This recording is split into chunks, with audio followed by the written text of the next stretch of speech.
નમસ્કાર, શો ટાઈમમાં આપનું સ્વાગત છે।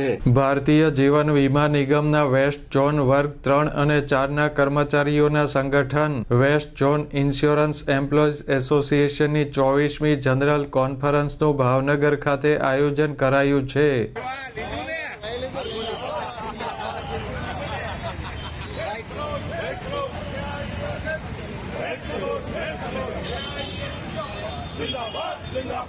આ કોન્ફરન્સના પ્રારંભ પૂર્વે LIC કચેરી નીલમબાગ સર્કલથી ટાઉન હોલ સુધીની રેલી કાઢવામાં આવી હતી।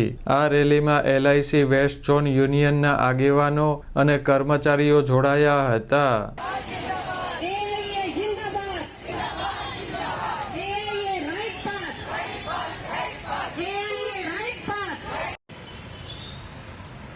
રેલી અને કોન્ફરન્સના આયોજન અંગે કમલેશભાઈ ભટ્ટે માહિતી આપી હતી।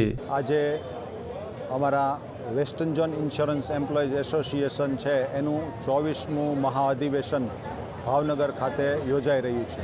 આ અધિવેશનમાં ગુજરાત, મહારાષ્ટ્ર અને ગોવાના LICના વર્ગ 3 અને 4ના તમામ કર્મચારીઓના પ્રતિનિધિઓ છે એ ભાગ લેશે। આ અધિવેશન 13 તારીખથી 15 તારીખ 3 દિવસ સુધી ચાલશે। સૌપ્રથમ અત્યારે રેલી પ્રસ્થાન કરશે ટાઉન હોલ સુધી LIC ઓફિસથી અને ત્યારબાદ ત્યાં આગળ ઉદ્ઘાટન સત્રનો પ્રારંભ થશે। ઉદ્ઘાટન સત્રમાં ભાવનગરના વિવિધ ટ્રેડ યુનિયનો જોડાશે, અમારી સાથે જોડાશે। ત્યારબાદ ડેલિગેટ સેશન 2 દિવસ ચાલશે, 14 અને 15 તારીખે। 3 દિવસ ચાલનારી કોન્ફરન્સમાં વિવિધ પ્રશ્નો અને મુદ્દાઓની ચર્ચા કરવામાં આવશે।